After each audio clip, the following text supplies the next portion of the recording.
সূরা ওয়াকিয়ার 36 থেকে 37 নম্বর আয়াতে বলা হয়, হুর জান্নাতের একটি বিশেষ নিয়ামত। জান্নাতি রমণীদের কোরআনের ভাষায় বলা হয় হুর। আল্লাহ তাআলা পবিত্র কোরআনে হুরদের দৈহিক অবয়বের বিবরণ দিয়েছেন, যেমন তাদের করেছি কুমারী, সোহাগিনী, সমবয়স্কা।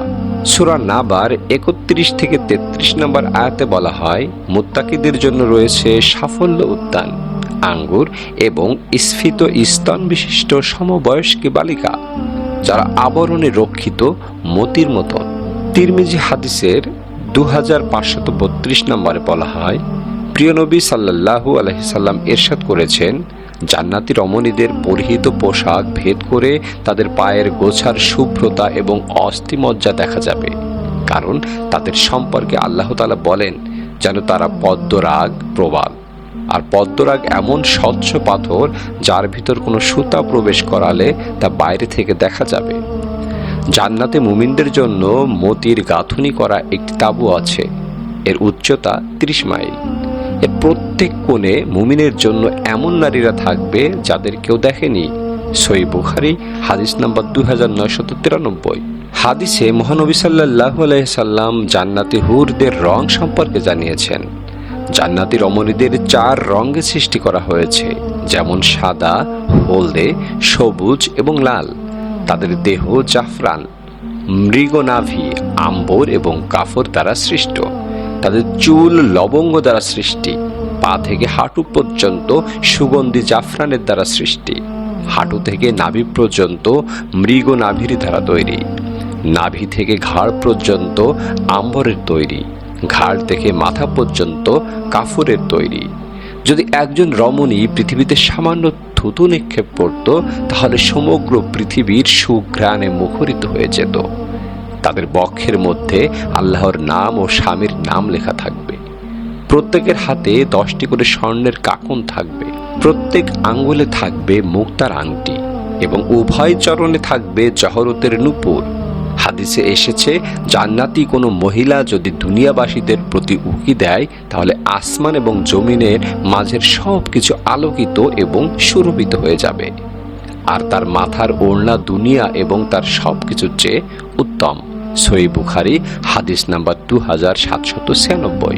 সূরা কাহাফের 31 নম্বর আয়াতে বলা হয়, সেখানে তাদের সোনার কাকনে সজ্জিত করা হবে। সেখানে তারা সূক্ষ্ম পুরু রেশম এবং কিংখাবের সবুজ বস্ত্র পরিধান করবে এবং উপবেশন করবে উঁচু আসনে বালিশে হেলান দিয়ে।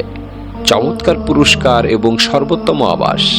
তাদেরকে এর পূর্বে কোনো ইনসান বা জিন স্পর্শ করেনি। আল্লাহ তাআলা জান্নাতি পুরুষদের সঙ্গে তাদের বিয়ে দেবেন। পবিত্র কোরআনে এ সম্পর্কে ইরশাদ হয়েছে, আর আমরা তোমাদেরকে বিয়ে দিয়ে দেব ডাগর নয়না হুরদের সাথে। সূরা দুখান 53 থেকে 54 নম্বর আয়াত। এবং তারা সেখানে থাকবে চিরকাল। সূরা বাকারা আয়াত নম্বর 25। তাদের মন, প্রাণ এবং দৃষ্টি তাদের স্বামীদের কাছে আবদ্ধ থাকবে, ফলে নিজ স্বামীদের ছাড়া অন্য কাউকে তারা কামনা করবে না। প্রতিনিয়ত তাদের রূপ লাবণ্য বৃদ্ধি পেতে থাকবে। প্রিয় নবী সাল্লাল্লাহু আলাইহি সাল্লাম ইরশাদ করেন, জান্নাতে একটি বাজার রয়েছে, যেখানে তারা প্রতি শুক্রবারে পরস্পরের সাক্ষাৎ করবে। তখন উত্তরের বাতাস প্রবাহিত হবে, যা তাদের মুখমণ্ডল এবং কাপড়ে আলোড়িত করবে। এতে তাদের সৌন্দর্য এবং রূপ লাবণ্য আরো বেড়ে যাবে। তার রূপ লাবণ্যে সমৃদ্ধ অবস্থায় স্ত্রীদের কাছে ফিরবে। তখন তাদের স্ত্রীরা বলবে, আল্লাহর কসম, আমাদের থেকে পৃথক হওয়ার পর তোমাদের সৌন্দর্য বৃদ্ধি পেয়েছে। উত্তরে তারা বলবে, আল্লাহর শপথ, আমাদের প্রস্থানের পর তোমাদের সৌন্দর্য বহু গুণ বেড়ে গেছে। সহিহ মুসলিম হাদিস নাম্বার 7038। তিরমিজি হাদিস শরীফের 2564 নম্বরে বলা হয়, জান্নাতে হুরদের অনুষ্ঠান হবে। এতে তারা এমন সুমধুর কণ্ঠে গান গাইবে যা কোনো সৃষ্টি জীব কখনো শোনেনি। রাসূলুল্লাহ সাল্লাল্লাহু আলাইহি সাল্লাম ইরশাদ করেছেন, জান্নাতে আয়াতলোচনা হুরদের সমবেত হওয়ার একটি জায়গা রয়েছে। তারা সেখানে এমন সুরেলা আওয়াজে গান গাইবে যে আওয়াজ কোনো মাখলুক ইতোপূর্বে কখনো শোনেনি। তারা এই বলে গান গাইবে, আমরা তো চিরসঙ্গিনী, আমাদের ধ্বংস নেই। আমরা তো আনন্দ উল্লাসের জন্যই, দুঃখ কষ্ট নেই আমাদের। আমরা চিরসন্তুষ্ট। আমরা কখনো অসন্তুষ্ট হব না।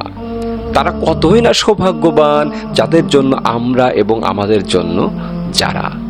সৃষ্টির পর থেকে যুগ যুগ ধরে এসব হুর তাদের নিজ নিজ স্বামীর জন্য অধীর আগ্রহে অপেক্ষা করছে।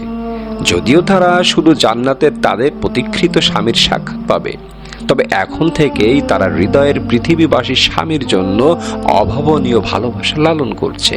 প্রিয় নবী সাল্লাল্লাহু আলাইহি সাল্লাম ইরশাদ করেন, পৃথিবীর কোনো নারী যখন তার স্বামীকে কষ্ট দেয় তখন তার জন্য নির্ধারিত হুর বলে, হে হতভাগিনী, তুমি তাকে কষ্ট দিও না, আল্লাহ তোমাকে ধ্বংস করুক। তিনি তো তোমাদের কাছে কয়েকদিনের মেহমান মাত্র, অচিরেই তিনি তোমাকে ছেড়ে আমাদের কাছে চলে আসবেন। তিরমিজি হাদিস, হাদিস নাম্বার 1174। হুরদের থুতুর বর্ণনা দিতে গিয়ে ইবনে আব্বাস রাদিয়াল্লাহু তাআলা আনহু বলেন, বেহেশতে এক প্রকার হুর আছে, তাদের বলা হয় লোয়াব। তারা যদি দুনিয়ার সাগরে মুখের থুতু বা লোয়াব নিক্ষেপ করে তাহলে সাগরের সব জলরাশি মিষ্টি হয়ে যেত। তাদের বুকে লেখা থাকবে, যারা আমার মতো হুর পেতে পছন্দ করে তারা যেন আমার প্রভুর অনুগত্যের আমল করেন। আত-তাজকিরা, পৃষ্ঠা নাম্বার 518 থেকে 519। আল্লাহ তাআলা মুসলিম উম্মাহকে কোরআন সুন্নাহ অনুযায়ী আমল করার তৌফিক দান করুন, আমিন। প্রিয় ভিউয়ার্স, আসসালামু আলাইকুম। আমার কথা এখন শুনছেন, তার মানে আমার ভিডিওটি আপনারা সম্পূর্ণ দেখেছেন। প্রিয় ভিউয়ার্স, স্টার স্টুডিও চ্যানেলের ভিডিওগুলো আপনাদের কেমন লাগে অবশ্যই কমেন্টসের মাধ্যমে জানাবেন, কারণ আপনাদের মহামূল্যবান কমেন্টসগুলো আমার কাছে খুবই প্রশংসনীয় এবং আমার কাজের গতিকে বাড়াতে আপনাদের কমেন্টসগুলো আমাকে সাহায্য করে। প্রিয় ভিউয়ার্স, ভিডিওটি আজ এই পর্যন্তই। আমার চ্যানেলে যারা নতুন এসেছেন তাদেরকে অনুরোধ করব, রিকোয়েস্ট করব, অবশ্যই চ্যানেলটিকে সাবস্ক্রাইব করবেন এবং ইতোমধ্যে যদি আপনি আমার চ্যানেলটিকে সাবস্ক্রাইব করে থাকেন তাহলে আপনাকে আবার অন্তরের অন্তঃস্থল থেকে আবারও স্বাগত জানাচ্ছি। প্রিয় ভিউয়ার্স, কষ্ট করে ভিডিও তৈরি করি, সুতরাং অবশ্যই একটি লাইক দিয়ে যাবেন, কমেন্টস করবেন এবং আমি অনুরোধ করব ভালো কিছু শেয়ার করুন, অশ্লীলতাকে না বলুন, 5 ওয়াক্ত নামাজ কালাম পড়ুন, কারণ নামাজ না পড়লে আমরা কেউ মুসলমান থাকব না। আল্লাহ তাআলা সবাইকে মঙ্গল করুক। আমি সবার জন্য দোয়া করি, আমার জন্য সবাই দোয়া করবেন। সবাই ভালো থাকবেন, সুস্থ থাকবেন। আসসালামু আলাইকুম ওয়া রাহমাতুল্লাহি ওয়া বারাকাতুহু।